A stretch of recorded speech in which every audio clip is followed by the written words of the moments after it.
नमस्कार,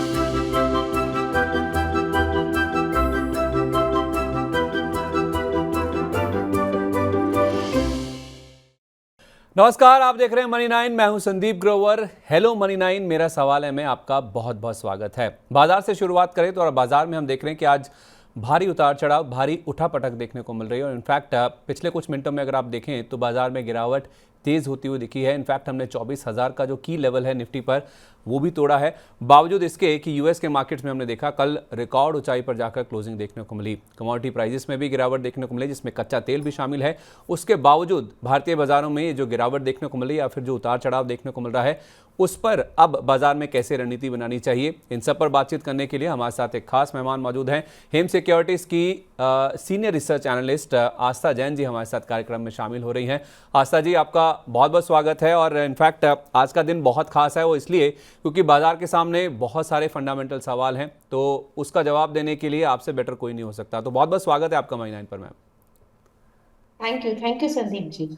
और इसलिए भी मैम क्योंकि आप आईपीओ मार्केट, प्राइमरी मार्केट पे भी काफ़ी मजबूत पकड़ रखती हैं। तो आज सेजिलिटी इंडिया की लिस्टिंग हुई है, उसके बाद क्या करना है, और 2-3 लिस्टिंग्स और भी हैं जो कि इस हफ्ते ही लाइंड अप हैं, तो उन पर भी आपकी राय लेना बहुत इंपॉर्टेंट है। सबसे पहले मैं आपसे यही समझना चाहूँगा कि कल यूएस के मार्केट्स में हमने देखा कि जो ट्रंप साहब ने जो राष्ट्रपति चुनाव जीते हैं उसकी जो रैली है वो बाजार में अभी भी कंटिन्यूड है। कल डाउ में पहली बार हमने देखा 44,000 का जो लेवल है उसके ऊपर जाकर क्लोजिंग हुई, 6,000 के ऊपर S&P 500 बंद हुआ। कमोडिटी प्राइसेस में भी गिरावट आ रही है, कच्चा तेल नीचे बंद हुआ, $72 के आसपास आ गया।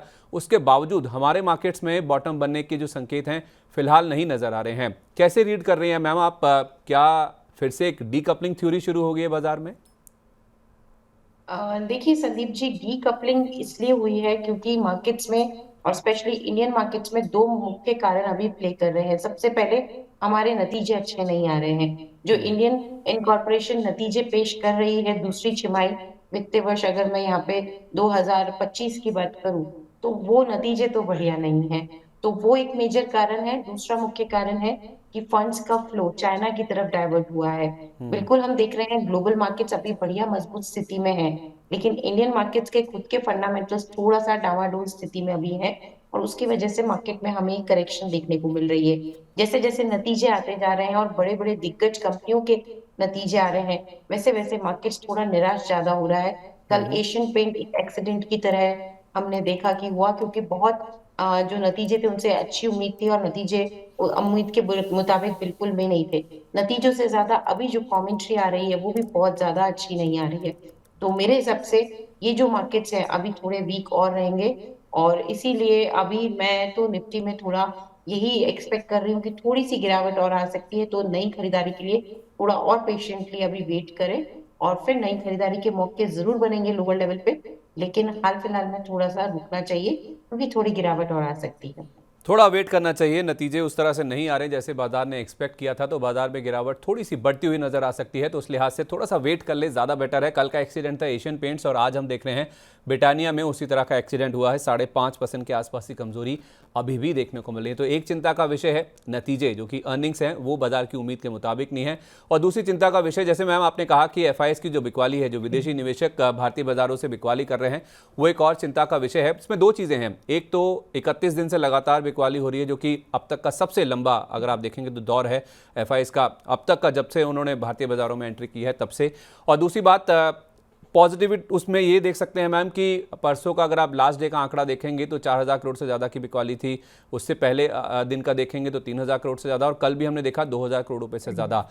यानी कि धीरे धीरे जो क्वांटम है एफआईएस की बिकवाली का वो नीचे की ओर आता हुआ दिखा है। मैं इससे ये नहीं कहना चाह रहा हूँ कि उनकी बिकवाली रुक गई है, लेकिन क्या इससे ये इंडिकेशन मिल रहा है कि उनकी जो बिकवाली है थमने की ओर बढ़ रही है? देखिए, जितना एफआईआईज का मार्केट में अभी निवेशित है पैसा, उस हिसाब से मुझे जहां तक लगता है अभी तो जो बिकवाली हुई है वो 1% या 1.5% भी नहीं हुई है, जितना कि निवेश एफआईआईज ने इतने सालों में किया है। तो ये जो बिकवाली है, ये मेरे हिसाब से अब यहाँ से थोड़ा सा मार्केट अब संभलने की कोशिश कर सकते हैं, क्योंकि बहुत ज्यादा हमने डाउनफॉल देखा, लेकिन वो जो संभलने की कोशिश है उसमें कॉन्फिडेंस अभी भी नहीं आ रहा है। इसीलिए मेरा मानना है कि बिकवाली बिल्कुल यहाँ से अब थोड़ी थोड़ी कम होती हुई नजर आएगी एफआईआईज की, लेकिन बॉटम बना हुआ है अभी मार्केट में, ये कहना थोड़ी जल्दबाजी होगी। थोड़ा सा और रुक जाते हैं नई निवेश करने के पहले, क्योंकि मुझे लगता है कि थोड़ा सा और ये गिरावट आती है तो और अच्छे मौके देगी। निवेश तो करना ही चाहिए लॉन्ग टर्म में, इंडियन मार्केट्स में कोई दिक्कत नहीं है। शॉर्ट टर्म में थोड़ा और गिरावट में निवेश करेंगे तो रिस्क रिवॉर्ड रेशियो ज्यादा बेहतरीन साबित होगा। ओके, तो लंबी अवधि के लिए दिक्कत नहीं, लेकिन हाँ छोटी अवधि के लिए अगर आपका निवेश का नजरिया है तो थोड़ा सा आपको वेट कर लेना चाहिए। थोड़ी सी गिरावट और बाकी है बाजार में, बॉटम बनने के संकेत फिलहाल नजर नहीं आ रहे हैं, लेकिन हाँ एफआईएस की जो बिकवाली है थोड़ा थमने के संकेत जरूर मिल रहे हैं। इसमें रियलिटी शेयरों में हम देख रहे हैं कि आज आउट परफॉर्मेंस देखने को मिल रहा है, हालांकि बैंकिंग फाइनेंशियल शेयरों में हम देख रहे हैं कि गिरावट है, ऑटो भी नीचे है, एमएनसी शेयर भी कमजोर है, एफएमसीजी कमजोर कड़ी रही है बाजार की। तो इन सब सेक्टर्स में अब आपको कैसे रणनीति बनानी, इन सब पर आगे आस्था जी से बातचीत करेंगे। और इस बीच जो सवाल जवाब का सिलसिला है उसको भी शुरू कर लेते हैं, क्योंकि हमारे बहुत सारे दर्शक हैं जो कि हमारे साथ जुड़ने के लिए काफ़ी समय से अपने सवाल जो है हमारे साथ शेयर करना शुरू कर चुके हैं। तो एक एक करके उनके सवालों को भी लेते हैं और इस बीच में ये जो सेक्टर्स हैं उनकी बातचीत भी आपके साथ करेंगे। फिर आगे आपको प्राइमरी मार्केट्स का जो एक्शन है उसकी ओर भी लेके चलेंगे। सबसे पहला सवाल जो हमें भेजा है वो है केबी पांडे जी ने, जो कि हमारे यूट्यूब पेज पर आया है। एनटीपीसी शेयर में एंट्री प्राइस 416 रुपये है, शेयर की क्वांटिटी 100 है और सर होल्ड या सेल। तो इनकी मैम 416 रुपये की खरीद का भाव है। एनटीपीसी पे ये कह रहे हैं कि इनका 100 क्वांटिटी इनके पास है।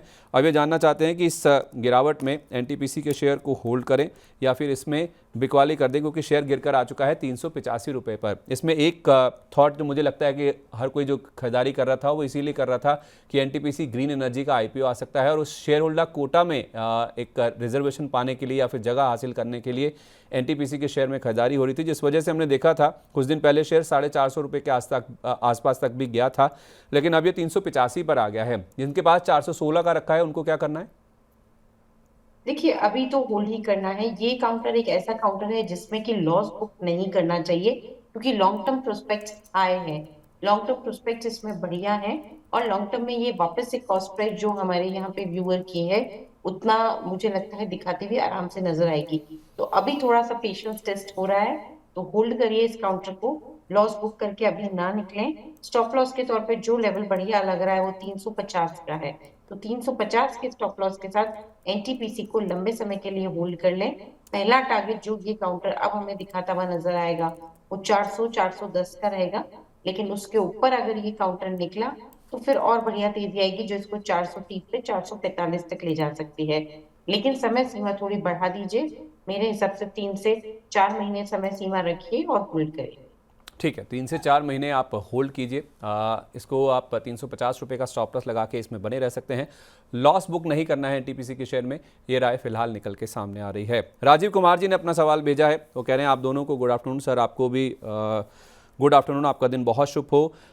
मैम इनके पास किर्लोस्कर न्यूमेटिक के शेयर हैं और इनका प्राइस है 1600 रुपये पर, 112 शेयर इन्होंने लिए हुए हैं। आगे के लिए एडवाइस प्लीज़। तो आगे के लिए जानना चाह रहे हैं, 112 क्वांटिटी है, 1600 रुपये का प्राइस है किर्लोस्कर न्यूमेटिक।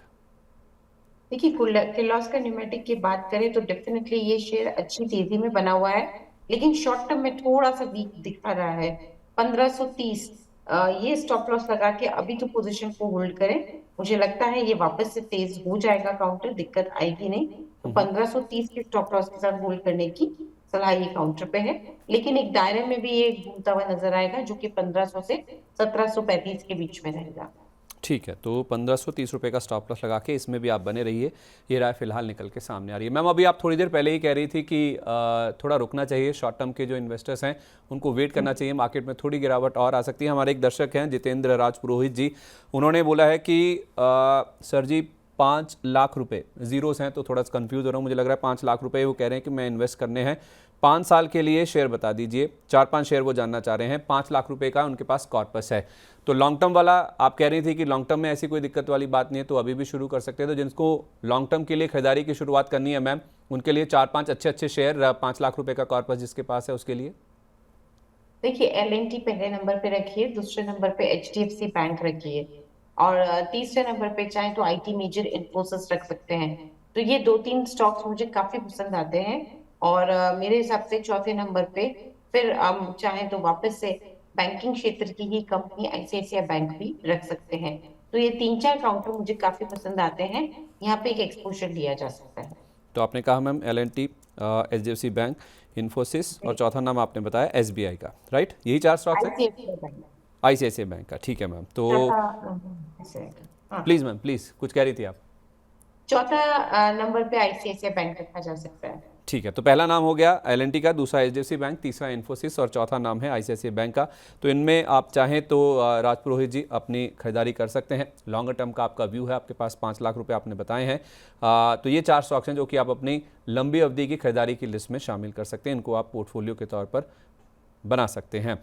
इनफैक्ट विजय प्रजापति जी ने 2 सवाल पूछे हैं मैम, केवल उन्होंने स्टॉक्स के नाम बताए हैं। एक है आईओसी और दूसरा है आईआरएफसी। आईओसी और आईआरएफसी में ये जानना चाह रहे हैं कि इनमें क्या करना चाहिए। हालांकि उन्होंने ये नहीं बताया कि कितना उनका पर्सपेक्टिव है और कहाँ पे लिए हैं या फिर फ्रेश खरीदारी करना चाहते हैं, क्या टाइम फ्रेम है। केवल उन्होंने आईओसी और आईआरएफसी लिख दिया है। आईओसी में तो हाल फिलहाल हमने देखा है मैम, काफ़ी बड़ी जो गिरावट है वो देखने को मिली थी। 140 रुपये के आसपास ये स्टॉक आ गया। इसका ऑल टाइम हाई अगर आप देखेंगे तो 200 रुपये के आसपास का था, तो 60 रुपये के आसपास की गिरावट हो चुकी है। इनके वडोदरा की जो रिफाइनरी है वहाँ पे एक ब्लास्ट की खबर भी आई थी। हालांकि कंपनी ने कहा है कि ऑपरेशन जो है वो नॉर्मल है, ऐसी कोई दिक्कत की बात नहीं है। आधे % के आसपास ये गेंस के साथ ही स्टॉक ट्रेड कर रहा है। 142 तक आज गया था, अभी 140 के नीचे हैं। तो क्या करना चाहिए मैम इसमें?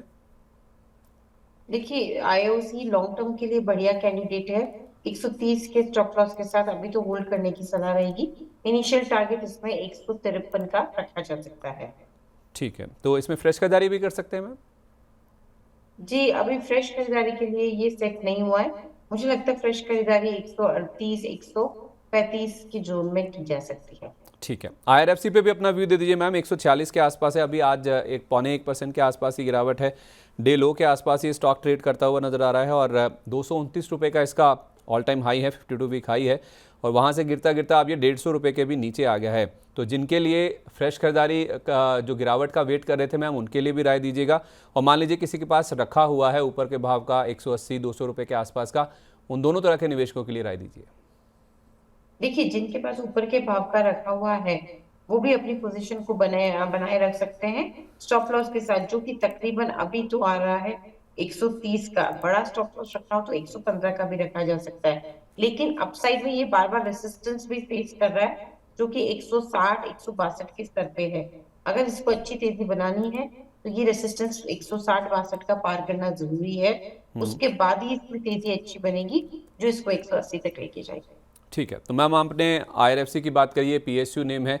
इन्होंने ही अपना दूसरा सवाल भी पूछा है जो कि एनएचपीसी और सुजलॉन को लेकर है। एनएचपीसी में हम देख रहे हैं मैम 80 रुपये के आसपास के लेवल्स फिलहाल देखने को मिल रहे हैं। इनफैक्ट इसको लेकर हमारे बहुत सारे दर्शकों के सवाल आते हैं और ये शेयर भी हमने देखा है 118-50 के आसपास का हाई लगाने के पास अब 80 रुपये के आसपास ट्रेड कर रहा है।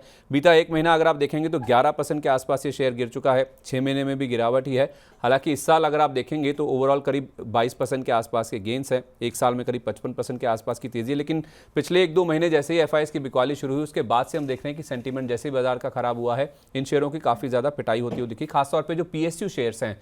तो एनएचपीसी पर आपकी राय मैम, फिर मैं सुजलॉन के बारे में बात करता हूँ।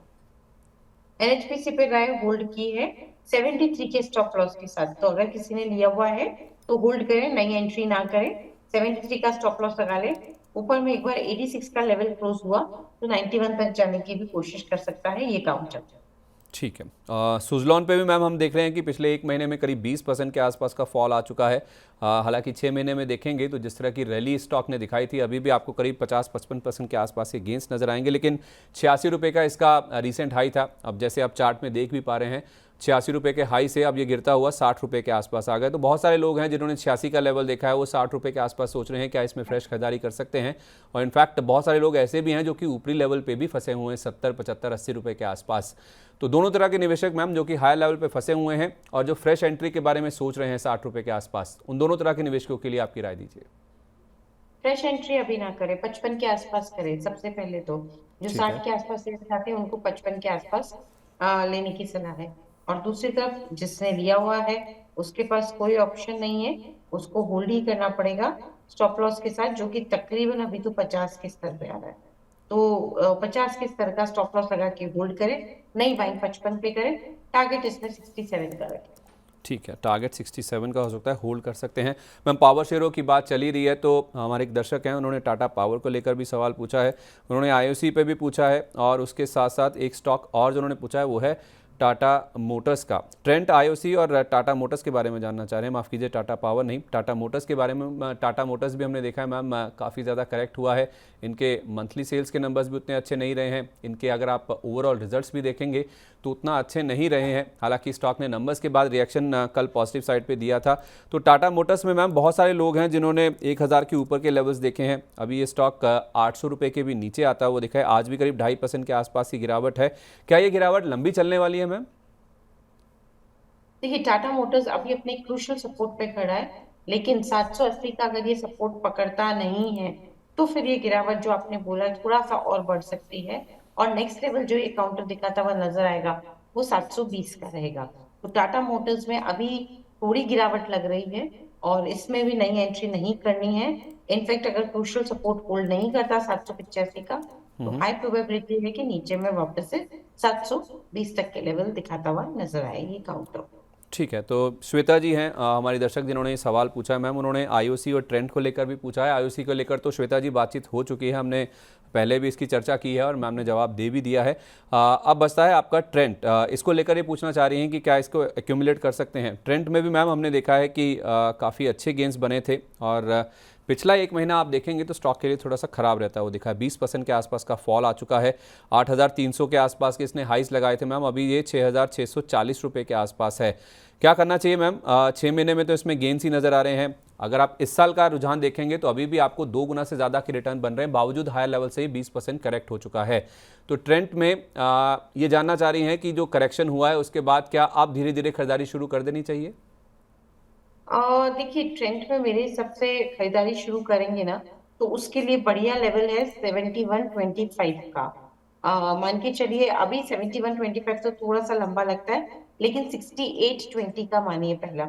तो 6820 के ऊपर अगर ये निकला तो फिर खरीदारी चालू करिएगा, अभी ना करें। थोड़े ऊपरी लेवल पे मैं खरीदारी करने की सलाह दे रही हूँ, लेकिन वो इसलिए क्योंकि 68 20 10 ये 10 डेज एक्सपोनेंशियल मूविंग एवरेजेस के लेवल है। अगर इनके ऊपर आता है स्टॉक तो बढ़िया रिबाउंड करने के चांसेस हैं, इसलिए वहां पे खरीदारी करें, अभी एवरेज ना करें। स्टॉप लॉस जरूर रखें 6200 का। 6850 के ऊपर जब ये जाए तो आप इसमें खरीदारी कर सकते हैं। ये राय फिलहाल ट्रेंड के लिए निकल के सामने आ रही है। हमारे एक दर्शक हैं, इन्होंने आईडी बनाई है बॉन्ड ऑर्फन के नाम से। सर, अदानी पावर 600 पर 90 शेयर्स हैं, लॉन्ग टर्म व्यू है, काइंडली शेयर इनसाइट, होल्ड और एवरेजिंग। तो 90 शेयर ऑलरेडी होल्ड कर रहे हैं 600 रुपये के भाव पर, लेकिन शेयर उसके भी नीचे जा चुका है मैम, 565 रुपये के आसपास आज ट्रेड कर रहा है। 2% से ज़्यादा की कमजोरी है, अभी भी डे लो के आसपास कारोबार होता हुआ नजर आ रहा है। 900 रुपये के आसपास के इसने हाइस बनाए थे मैम, वहाँ से अब ये गिरकर ऑलमोस्ट 550 रुपये के आसपास आ गया है। तो इन्होंने 600 रुपये पर लिया है, 900 वाला देखकर 600 जो आया है गिरावट पर लिया इन्होंने, लेकिन उसके भी नीचे आ गया है। क्या करना चाहिए मैम? क्या ये एवरेजिंग कर सकते हैं? इनका मेन सवाल तो यही है। अभी ना करें एवरेजिंग, क्योंकि और वीक होगा और एवरेजिंग के बढ़िया मौके डाउन साइड में देगा, जो कि तकरीबन 500 510 का जोन रहेगा। तो वहां एवरेजिंग के लिए देखें, अदानी पावर में अभी एवरेज ना करें।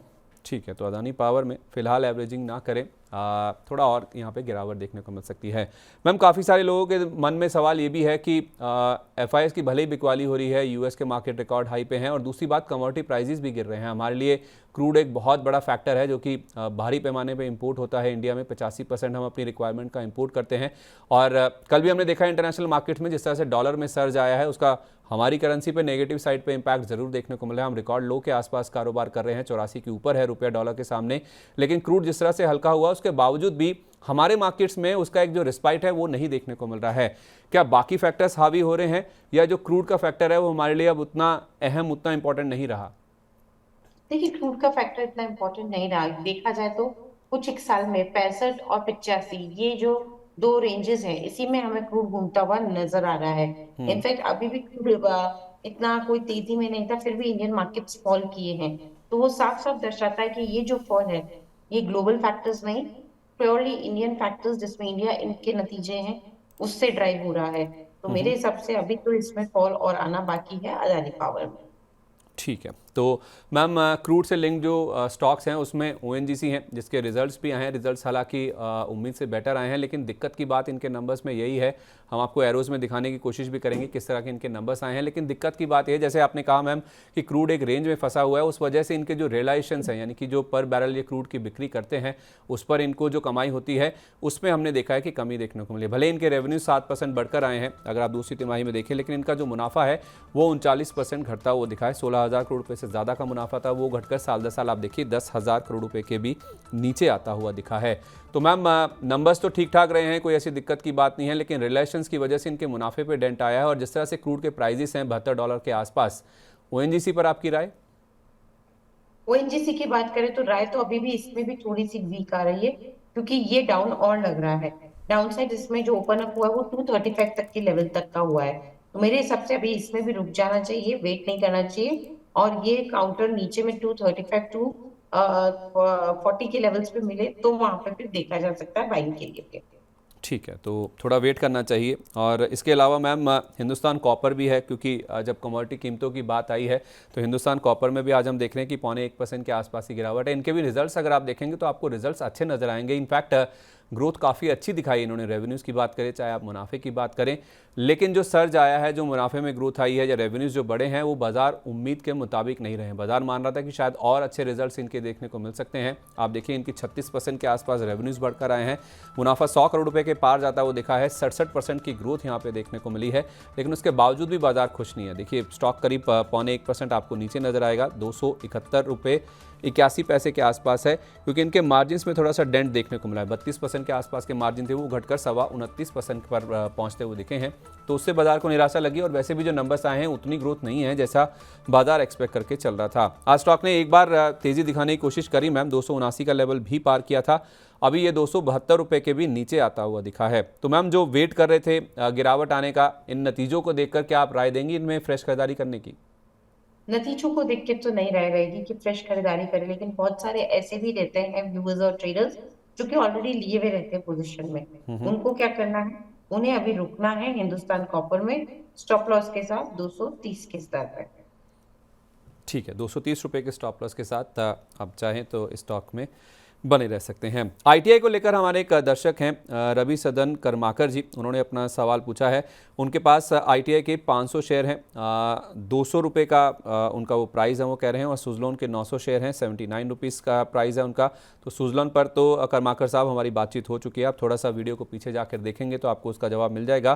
क्या करूँ समझ नहीं आ रहा है। तो आईटीआई मैम हाल फिलहाल हमने देखा है कि काफ़ी अच्छा शार्प अप मूव देखने को मिला है। इनको जो ऑर्डर मिले हैं उस वजह से इन्होंने काफ़ी अच्छी तेज़ी दिखाई है, लेकिन शेयर आज हम देख रहे हैं कि थोड़ा मुनाफा वसूली की चपेट में आता हुआ दिखा है। 2 दिन काफ़ी अच्छे मूव थे, 6.5% गिरता हुआ दिखा है। अभी 306 रुपये का भाव है, आज का ही हाई देखेंगे तो 345 रुपये का है। तो जिस तरह से बाजार में हम देख रहे हैं कि वॉलेटिलिटी है, वैसा ही कुछ रुझान स्टॉक में भी देखने को मिला है। इनके पास क्वांटिटी ठीक ठाक है मैम, 500 क्वांटिटी है इनके पास और 200 रुपये का इनका भाव है।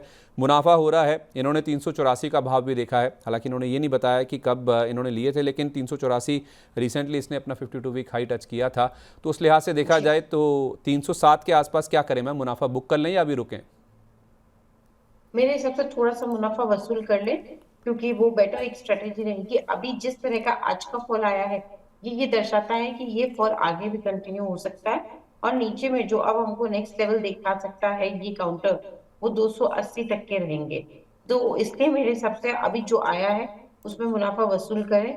280 पे फ्रेश खरीद भी कर सकते हैं। स्टॉप लॉस के तौर पे लेवल जो रखा जाएगा वो 260 का रहेगा, और टारगेट इसमें रखा जाएगा 315 का। चलिए, तो ये राय हुई जहाँ तक आईटीआई की बात है। लेकिन मोंटू पटेल हमारे साथ फ़ोन लाइन पे मौजूद हैं अहमदाबाद से, उनके पास चलते हैं और जानते हैं कौन से शेयर में वो फंस गए हैं, किसके बारे में जानना चाहते हैं। मोंटू जी नमस्कार, बताइए क्या हालचाल है आपके? सर बढ़िया सर, आप कैसे हो? मैं बिल्कुल फर्स्ट क्लास सर, बताइए आपकी कैसे मदद कर सकते हैं, किस शेयर में फंस गए हैं आप? सर मैंने स्टैंड लिया है 7,078 के भाव से। ठीक है, तो उसमें सर आगे कितना टारगेट लग सकता है? अच्छा कितना टाइम हुआ आपको लिए हुए ये ट्रेंड? अभी सर वो ब्लॉक डील हुई ना, एक दिन पहले लिया था। अच्छा, तो अगर आप हमारा शो देख रहे हैं मोंटू जी, तो कुछ टाइम पहले ही हमने चंद मिनट पहले ही ट्रेंड को लेकर बातचीत करी है। हमारे एक दर्शक श्वेता जी ने शायद अपना सवाल पूछा था। जी हाँ, श्वेता जी ने पूछा था, उनका सवाल आईओसी और टाटा मोटर्स पे भी था। लेकिन फिर भी आपका जो प्राइस पॉइंट है उसके लिहाज से एक बार आस्था जी से फिर से बातचीत कर लेते हैं। मैम, इनका एंट्री प्राइस है 7,075 रुपये का, और जैसे मैंने आपको थोड़ी देर पहले बताया था कि 6600 रुपये के आसपास स्टॉक गिर कर आ गया है। तो सवाल इनका यही है कि अब क्या करें, जो 400 रुपये के आसपास पर शेयर इनको लॉस हो रहा है, क्या उसे लेकर निकल जाना चाहिए? क्योंकि उस हिसाब से इनके पास 13 क्वांटिटी है, 5,000 रुपये से ज़्यादा का लॉस हो रहा है मैम। नहीं, निकलने का जरूरत नहीं लग रहा है, क्योंकि ये स्टॉक अभी थोड़ा ऊपर जाने की कोशिश कर सकता है। ऊपर में एक बार 6,800 और 7,050 तक भी जाने की कोशिश कर सकता है। तो ऊपरी स्तरों पे निकलने के मौके ज्यादा मिलेंगे। होल्ड करने की सलाह है, अभी निकले ना इस काउंटर से। ठीक है, तो होल्ड करें। मोंटू जी, आपके लिए राय है इसको निकलने की कोशिश ना करें। आपका जो लॉस आपको ज़रूर दिख रहा होगा 5,000 से ज़्यादा का, लेकिन आप ध्यान रखें, इसको होल्ड करना है आपको। ये राय फिलहाल आस्था जी ने आपको दी है। इस बीच हमारे एक और दर्शक हैं वरुण जी, उन्होंने अपना सवाल शेयर किया। मैम, पहले तो आपको कॉम्प्लीमेंट कर रहे हैं, कह रहे हैं कि big fan of Aastha madam, we have 1000 share of PC Jeweller already 22,000 loss, shall I average और बुक लॉस, प्लीज़ सजेस्ट। तो मैम, इन्होंने अपना प्राइस तो नहीं बताया, ये ज़रूर बताया है कि 1000 शेयर इनके पास हैं, लेकिन 22,000 रुपये का इनको लॉस हो रहा है। तो जाहिर सी बात है कि हायर लेवल पे इन्होंने स्टॉक लिया है। आज 3% के आसपास की गिरावट है, 146 रुपये के आसपास का भाव है। 186 तक भी गया था, इन्होंने 170 पे लिया या 165 पे लिया, हायर लेवल्स पे कहीं लिया है। 1000 क्वांटिटी इनके पास है और 22,000 रुपये का लॉस हो रहा है। तो जाहिर सी बात है कि 20 रुपये से ज़्यादा का इनको लॉस हो रहा है। तो 165 के ऊपर ही इनकी कहीं खरीद का भाव होगा, जो मैं समझ पा रहा हूँ। तो उस लिहाज से ये जानना चाह रहे हैं मैम कि अब क्या करें, ये जो लॉस हो रहा है इसको लेकर वो पूछना चाह रहे हैं कि क्या बुक कर लें, ये इस पर ये राय चाहते हैं। देखिए, जो लॉस हो रहा है वो बुक करने की जरूरत पीसी ज्वेलर में भी नहीं लग रही है। मुझे लगता है अभी फॉर द टाइम बिंग तो थोड़ा नीचे आएगा। कहाँ तक जा सकता है? 135 तक, लेकिन लॉन्ग टर्म में ठीक हो जाएगा। तो तैयारी रखें, यहाँ से 10 पॉइंट और नीचे आ सकता है, संभावनाएं हैं, लेकिन बने रहना है 125 के स्टॉप लॉस के साथ। टारगेट इसमें जो इनिशियली रखना होगा वो 162 और उसके बाद 185 का रखना रहेगा। चलिए, तो ठीक है, अभी घबराने की ज़रूरत नहीं है वरुण जी। आपको लॉस ज़रूर हो रहा है, एक 10 रुपये के आसपास का लॉस अगर आप और झेल सकते हैं, केवल नोशनल, आपको बुक नहीं करना है, वहाँ से फिर हो सकता है स्टॉक में बाउंस बैक आता हो दिखे। और जो लेवल्स आपको बताए गए हैं उनको आप ध्यान में रखिए। अपना घाटा मत बुक कीजिए, आप शेयर को बेचिए मत, होल्ड कीजिए, और स्टॉप लॉस और टारगेट के लेवल आपको बताए गए हैं। मानस जी का सवाल ले लेते हैं, टाटा टेक को लेकर हैं। वो कह रहे हैं कि 115 शेयर हैं, 1,061 रुपये, और टाटा एलेक्साई भी उनके पास है 15 शेयर, 6,905 रुपये का है। और क्या होगा, गिरता ही जा रहा है, लॉन्ग टर्म व्यू है। तो मैम, सब लोगों की प्रॉब्लम यही है कि जो लेवल जो दिखते हैं अगले दिन आते हैं तो भाव और नीचे के देखने को मिलते हैं। तो ये सिलसिला कब तक जारी रहेगा? क्योंकि हर कोई घबरा रहा है, क्योंकि हर कोई लॉन्ग बैठा है, हर किसी के पास अपने पोर्टफोलियो में जो शेयर पड़े हैं वो हर दिन नीचे के भाव ही दिखा रहे हैं। तो एक एक करके बात कर लेते हैं मैम। टाटा टेक को लेकर तो जब से लिस्टिंग हुई है 1,400 रुपये का भाव हमने देखा था। इन्होंने गिरावट के बाद 1,061 पे खरीदारी करी है, लेकिन शेयर आप देखिए 1,000 रुपये के भी नीचे आ गया है। तो इनके लिए भी राय दीजिए। और ऐसे निवेशक भी हैं जो कि एल&टी टाटा टेक के गिरने का वेट कर रहे थे, क्या वो 1,000 रुपये के नीचे खरीदारी शुरू कर सकते हैं? देखिए, अभी तो 960 एक क्रूशियल सपोर्ट बन के निकल रहा है। अगर 960 का स्तर पार हुआ तो मुझे नहीं लगता कि इसमें कोई तेजी आएगी, बल्कि और ज्यादा गिरावट आ जाएगी। तो अभी मुझे नहीं लगता कि ये नए लेवल्स के लिए तैयार हुआ है खरीदारी करने के लिए, लेकिन लिया हुआ है वो तो बिल्कुल बने रहेंगे। स्टॉप लॉस 960 का लगा के इसमें तेजी के लिए एक बार इसको ऊपर में 1,000 तक जाना जरूरी है, स्पेशली 1,035, 1,035, 1,040 के ऊपर गया तो और अच्छी तेजी बनेगी। ठीक है, तो 1,000 रुपये के ऊपर जाना टाटा टेक का बहुत ज़रूरी है। नई खरीदारी नहीं करनी है, लेकिन जिनके पास हैं वो ज़रूर स्टॉक में बने रह सकते हैं। मैम, दूसरा सवाल इनका टाटा एलेक्साई को लेकर है। इनकी खरीद का भाव है 6,900 के ऊपर का, 6,905 रुपये टू बी प्रिसाइज, और शेयर अभी ट्रेड कर रहा है 6,600 रुपये के भी नीचे। क्या इसमें भी बने रह सकते हैं, लॉस ना बुक करें? जी देखिए, 6,900 पे खरीदा है, बने रहिए। स्टॉप लॉस 6,000 का लगा लें। थोड़ा बड़ा स्टॉप लॉस है, लेकिन 10% भी नहीं होता है ये स्टॉप लॉस। अगर मैं 6,566 का जो चल रहा है भाव, उसके हिसाब से देख लूं तो होल्ड करने की सलाह इस काउंटर पे भी रहेगी, स्टॉप लॉस के साथ, जो कि 6,010 के स्तर पे आ रहा है। चलिए, ठीक है। इस बीच हमारे साथ अनिल गुप्ता जी अब फोन लाइन पे जुड़ चुके हैं, दिल्ली से वो हमारे साथ हैं। अनिल जी, बहुत बहुत स्वागत है आपका, नमस्कार। बताइए कैसी हवाएं हैं दिल्ली में अभी? नमस्कार सर, ठीक हूँ। कैसा वातावरण है सर वहाँ पे? सुना है कि एयर क्वालिटी बहुत खराब है दिल्ली की, हम तो नोएडा में जी बैठे सर, हैं। बिल्कुल बिल्कुल सही सुना आपने। तो कैसे कोप अप कर रहे हैं इस एनवायरनमेंट से? क्या ज़्यादातर जैसे बोला जा रहा है कि घर के अंदर ही रहिए, क्या आप भी अंदर ही रह रहे हैं या कुछ और उपाय कर रहे हैं? सर नहीं सर, घर के अंदर तो कम रह रहे हैं और काम करने के लिए तो निकलना पड़ता है, थोड़ा सेफ्टी लेके निकलते हैं, मास्क वास्क लगा के। अच्छा अच्छा, तो मास्क लगा के निकल रहे हैं। तो क्या ऐसा ही कुछ मास्क या स्टॉप लॉस लगा रहे हैं अपने पोर्टफोलियो में भी? किसी शेयर में फंस गए हैं लग रहा है। सर पीरामल फार्मा है, हाँ। 1.5 महीना हो गया लिया था ना, तो 239 में लिया था। ठीक है, हाँ, तो अब उसमें क्या करना चाहिए, इसके लिए सलाह ले दी थी। ठीक है। तो आपने लिया है 239 रुपये में और अभी शेयर चल रहा है 255 रुपये का। तो आपके भाव पे तो भाव से तो ऊपर ही है अभी भी अनिल जी। जी सर, वो काफी ऊपर तक गया था, फिर जब से नीचे ही आया जा रहा है, तो क्या करना चाहिए? मतलब जो रिसेंट हाई था वहाँ से नीचे आ गया, क्योंकि मैं जो देख पा रहा हूँ चार्ट पे शायद ये 300 रुपये के आसपास भी पहुँच गया था। हाँ, 307 रुपए तक गया था, तो वहाँ पे हाँ। भी हमने प्रॉफिट बुक नहीं किया। अब क्या करना चाहिए? अब तो लगातार नीचे आ रहा है। ठीक है, तो आपका सवाल ये है कि क्या जो मिल रहा है वो लेके निकल जाएं, क्या यही जानना चाह रहे हैं? जी जी, बिल्कुल बिल्कुल ठीक है। बिल्कुल। तो मैम इन्होंने 307 रुपये तक भी जाता हुआ देखा है पिरामल फार्मा को। काफ़ी अच्छी इसने ग्रोथ दिखाई है, नंबर्स भी इनके काफ़ी अच्छे आए थे और उसके बाद जो रनअप आया था वो काफ़ी स्मूथ आया था। लेकिन बाजार की स्थिति ऐसी है कि स्टॉक का जो चलता भी है उसमें हायर लेवल से प्रॉफिट बुकिंग आ जाती है। इन्होंने भी ऐसे ही देखा है, 307 पे इन्होंने देखा, लेकिन मुनाफा दुर्भाग्यपूर्वक नहीं हुए बुक कर पाए। अब 255 पे जो मिल रहा है लेके निकल जाएं। देखिए, पिरामल फार्मा की बात करें तो मेरे हिसाब से थोड़ा प्रॉफिट बुक कर लेना चाहिए, क्योंकि चार्ट ही दर्शा रहे हैं कि गिरावट और ज्यादा गहरा सकती है और ये नीचे में एक बार हो सकता है 240 तक भी आ जाए। एक बड़ा सपोर्ट है 245 के स्तर पे, वो अगर पकड़े रखा तो ठीक है, नहीं तो 240 तक भी आने की संभावना है। पर चार्ट वीक बने हुए हैं, अभी तो जो मिल रहा है वो लेके एक बार निकल जाए, वापस से चाहे तो री एंट्री करें, क्योंकि मुझे लगता है लोअर लेवल पे ये मौके देना चाहिए 240 के अराउंड खरीदने के। जी ठीक है, तो एक बार की अनिल जी आपके लिए राय यही है, जैसा आपका सवाल भी है, कि आप जो मिल रहा है एक बार लेके निकल जाइए। नीचे लेवल पे फिर से आप चाहें तो दोबारा एंट्री कर सकते हैं। आस्था जी हमारे साथ फिर से जुड़ेंगी, तब इनसे फिर से रिव्यू कर लेंगे या जो भी एनालिस्ट होंगे। लेकिन फिलहाल के लिए राय यही है कि आपको जो मुनाफा बचा हुआ है आपके पास वो आप लेके इससे निकल जाइए। वसीम जैदी जी ये हमारे साथ कतर से जुड़े हैं। मैम कह रहे हैं कि मेरे पास आइनॉक्स विंड 243 पे रखे हैं। देवयानी एंटरप्राइजेज, शायद देवयानी इंटरनेशनल की बात करें, 198 का लिया है। हिकाल इनके पास 374 रुपये के शेयर हैं।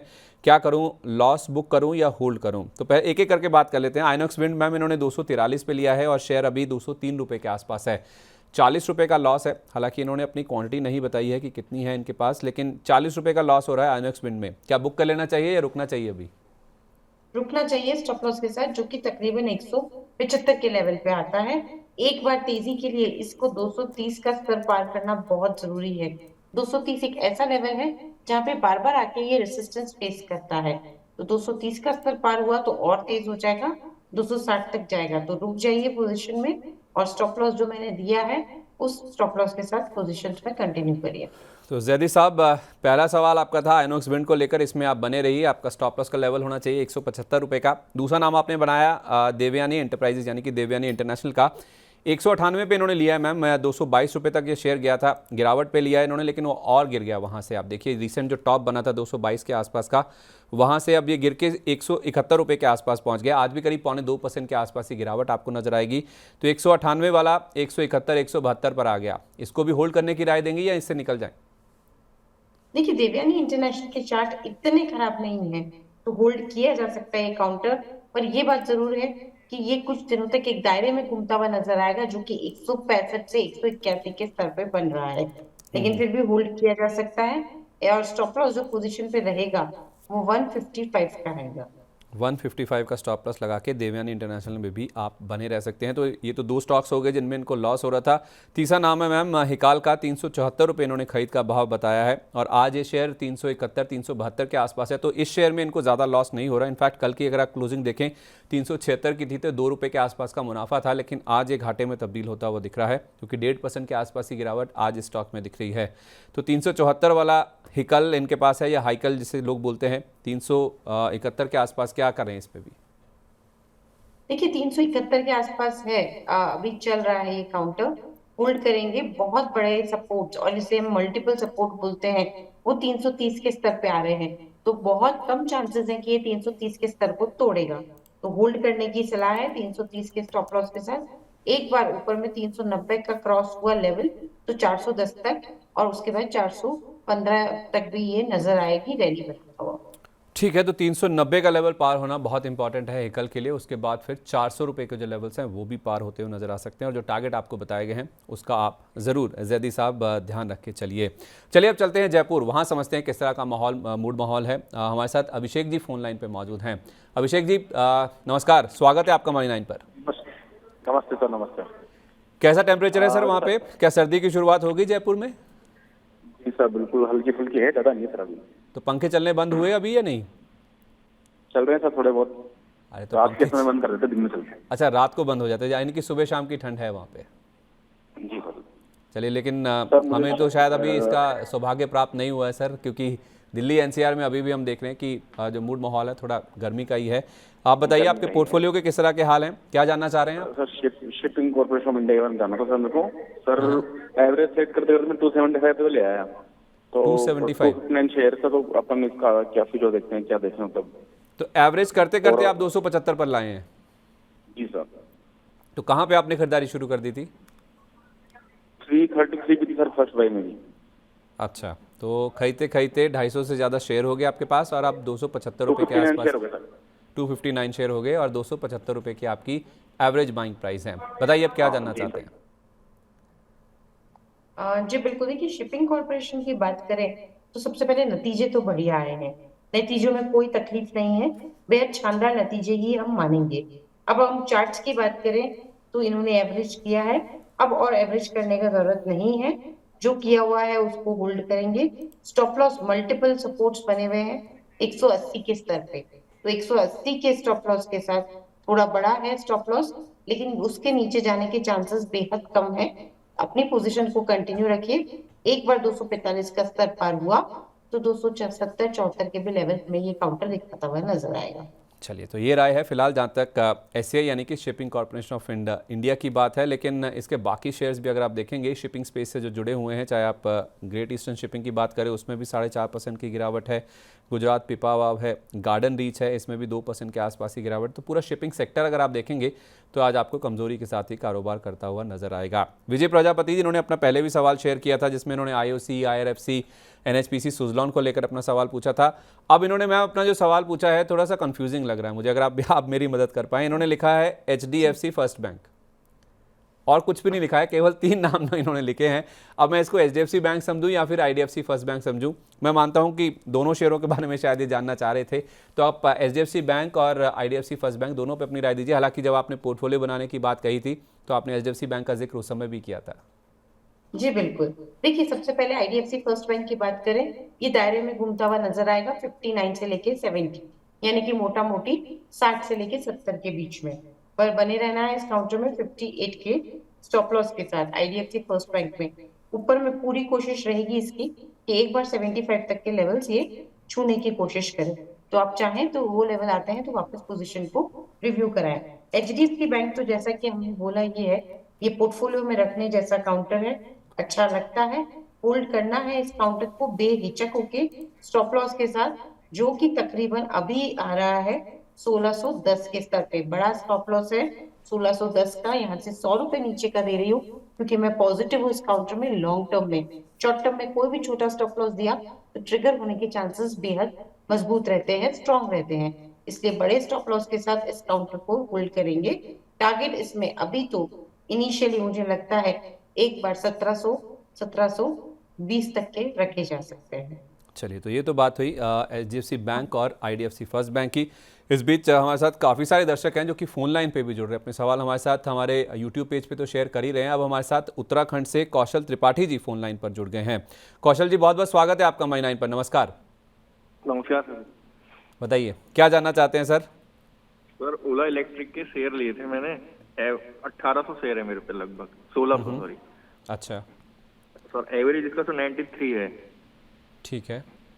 तो सर क्या करना चाहिए? तो आपने ये जो शेयर लिए हैं ये लिस्टिंग के बाद लिए थे या फिर जब गिर रहा था उसके उस समय लिए थे? गिर रहा था सर जब, उस समय लिए। क्योंकि लिस्टिंग के बाद से मेरा मतलब है कि लिस्टिंग के बाद एक हफ्ते में हमने देखा था शेयर डबल हो गया था, 76 रुपये का इसका इशू प्राइस था, 157 तक चला गया था। जी, जब ये गिर रहा था सर, एक बार 111 पे लिए, फिर मैंने सर एक बार 76 पे लिए।